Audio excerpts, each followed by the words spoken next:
In 2016, I went from being a happy, able-bodied guy to being a happy guy in a wheelchair.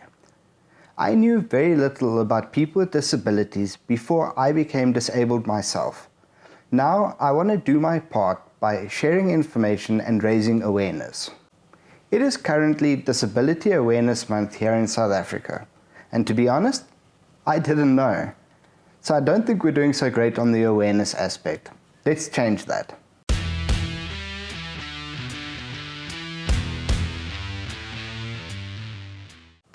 In South Africa, people with disabilities make up 7.5% of the population.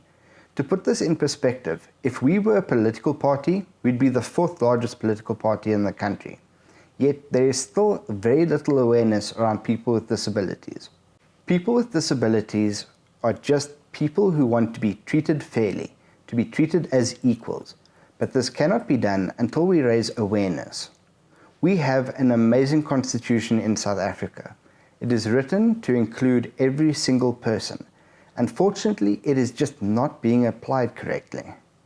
We still have weird situations like able-bodied people coming out of disabled restrooms or not being able to enter restaurants because they're not wheelchair accessible.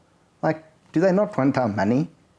Because I was lucky enough to see both sides of the coin as an able-bodied person for 26 years of my life, then going to a disabled guy in a wheelchair, I now want to do my bit and raise awareness around the subject.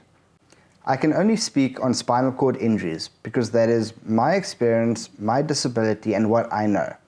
Each disability has its own set of specific needs.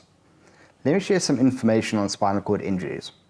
The World Health Organization estimates that up to 500,000 people suffer from spinal cord injuries every year. As the name suggests, a spinal cord injury can be caused by a traumatic injury to the spine, but it can also be caused by disease or degeneration. Basically what it means is that the signal from the brain going down is interrupted at the point of injury. So below that you can have loss of muscle control, you can have loss of sensation. Another symptom of spinal cord injury can be nerve pain. This is something that I am affected by. Essentially, the signal from my legs up gets jumbled at the point of injury. When it reaches the brain says, I'm not quite sure what the signal is, therefore I'm going to assume it must be pain. So I have pain 24/7 even though I can't feel my limbs correctly. Another possible symptom, which I do not have, is spasticity. This is the involuntary overaction of muscles. Essentially, the muscles contract, push, pull on their own without the person being able to control it.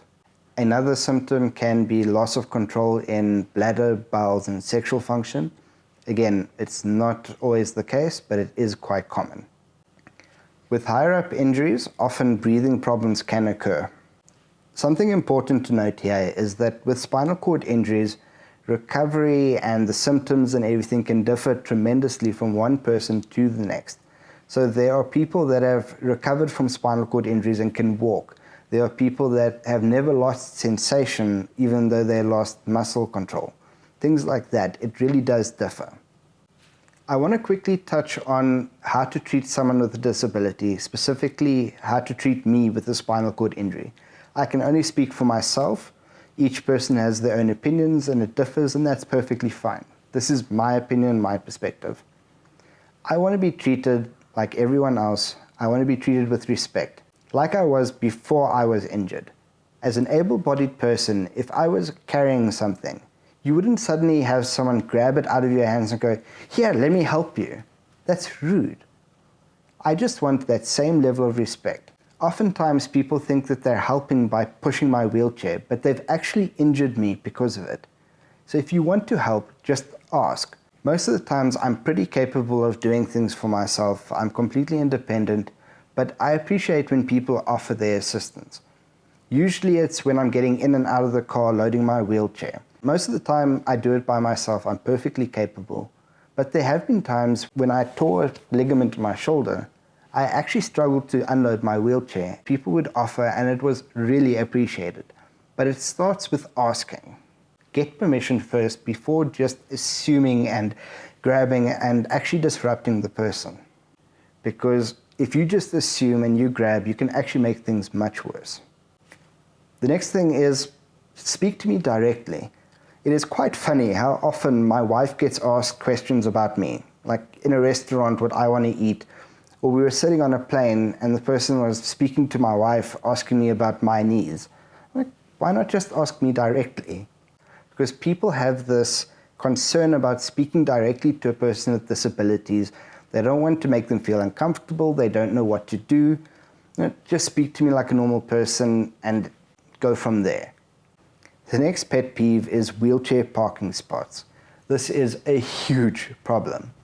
What most people don't realize is that wheelchair parking spots are actually 1.5 times wider than a normal bay. This is specifically so that there's space to unload the wheelchair out the side of the vehicle. It's not a case of it has to be privileged parking spot right in front of the entrance.